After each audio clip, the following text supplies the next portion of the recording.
Dual? O narrow? Ayan, wide, naka-wide.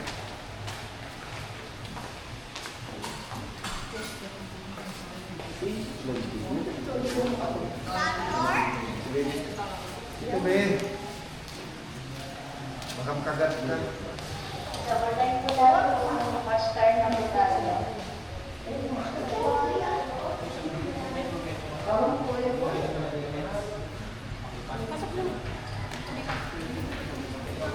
Kung kailangan mo ng audio, i-extra ko na yung audio.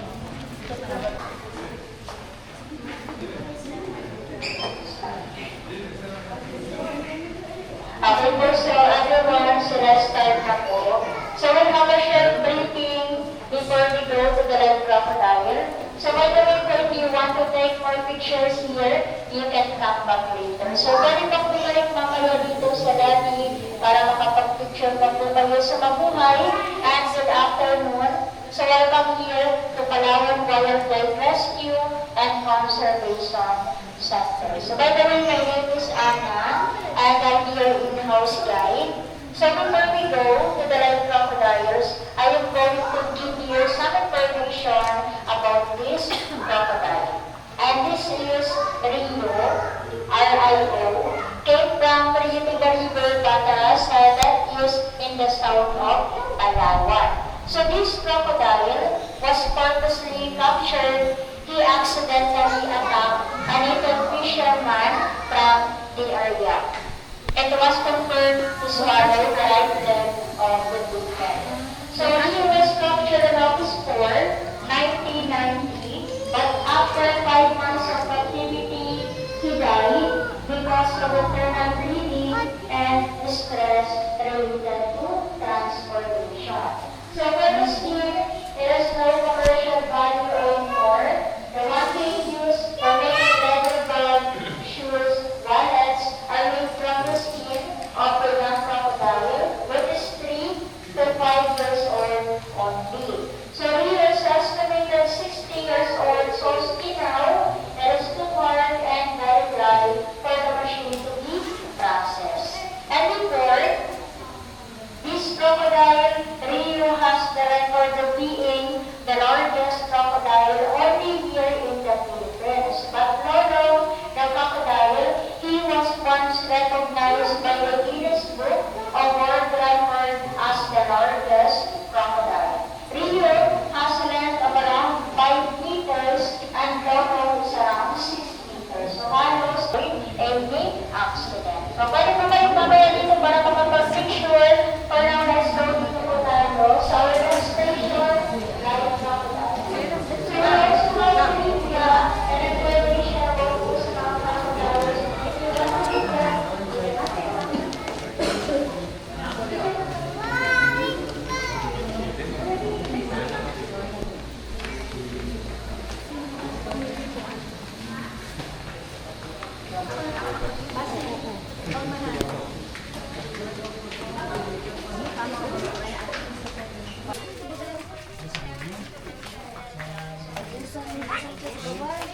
hawak po yung crocodile. So, portable po yan sa may entrance area.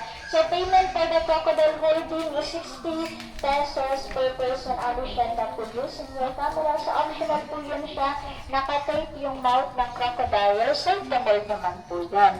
And then we feed them, especially yung mga malalaking crocodile, we feed them once or twice a week only. Not every day. They have a slow metabolism and they are carnivorous. So, we feed them pork, mga chicken, beef, and fish.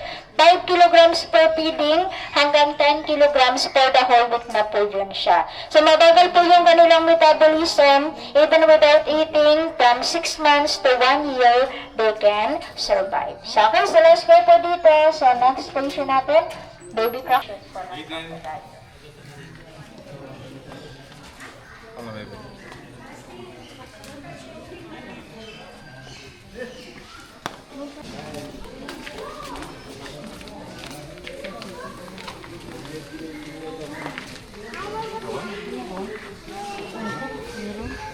Look, look at it just that.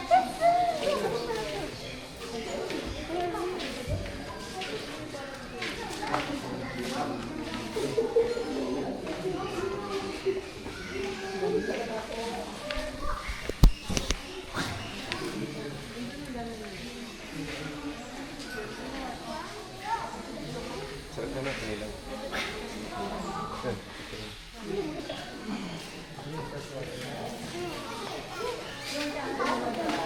Mamaya doon tayo sa mga lalaki.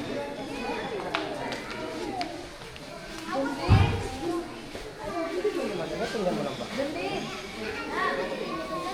Tumugin sila. Bakit mo pa? Dita niya yan ah.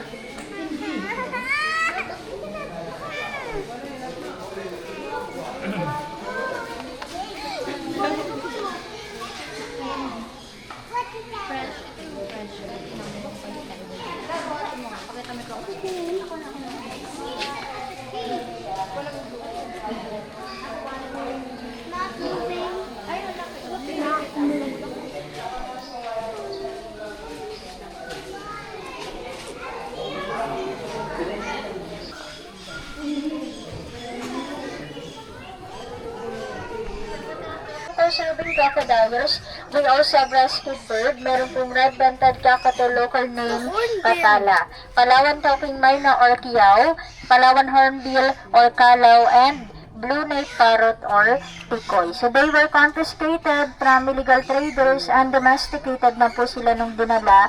Hindi na kayang mag-survive on their own, so hindi na marunong maghanap ng sarili po nilang pagkain. So we had to take care of them now here. So dito po sa big crocodiles, ingatan yung gamit na huwag mahulog and huwag po silang ipoprovoke. Yung mga ibang pag may oras pa po kayo, pwede nyo pong balikan. So for now, let's go po dito sa big crocodile.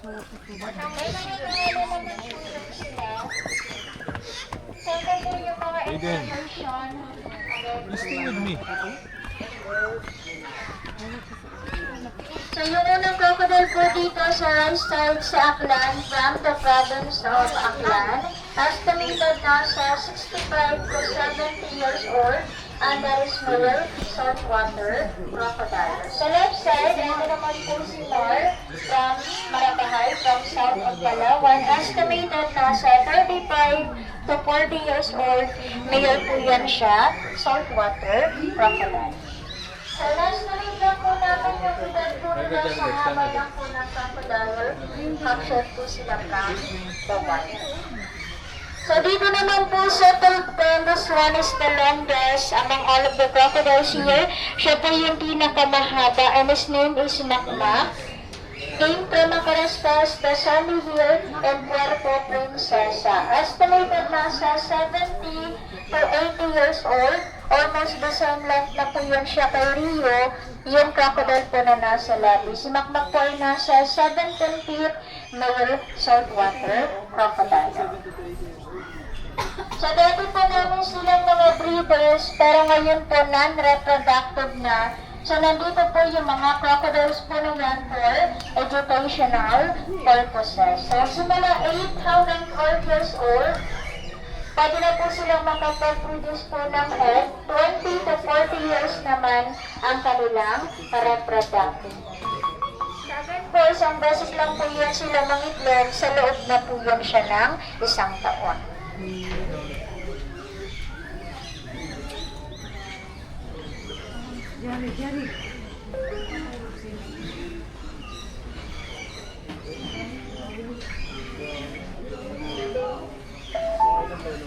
So dito naman po sa tatlong term, sila naman po ay mga 5 to 7 years old na mga tulad ng crocodiles. Freshwater crocodile po yun, naka-align po yung spot po nila. So Philippine crocodile po ay nasa aggressive kumpara po sa mga saltwater crocodile.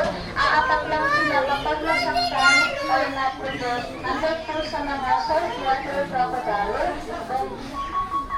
so during breeding season po, mas natural po na mas aggressive po sila. So na-protect lang nila yung egg at yung kanilang mga alam nila kamagahan po po nila. So dito na masyadong gumagalaw, crocodile po ay nagpapalabas na. Meron tayo nagpapalabas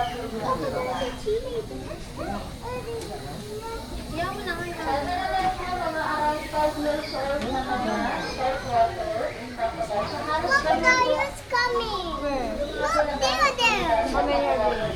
1, 2, 3. You only?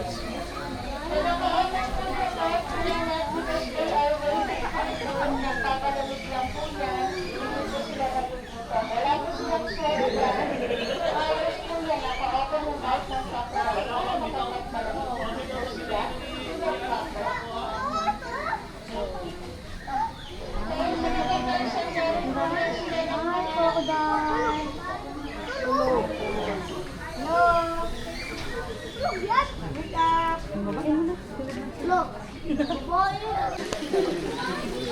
na ko magpa-lugar-lugar. Tama na lang dito sa iyo. Kaya ano pa kaya. Ibig sabihin ng mahaba na.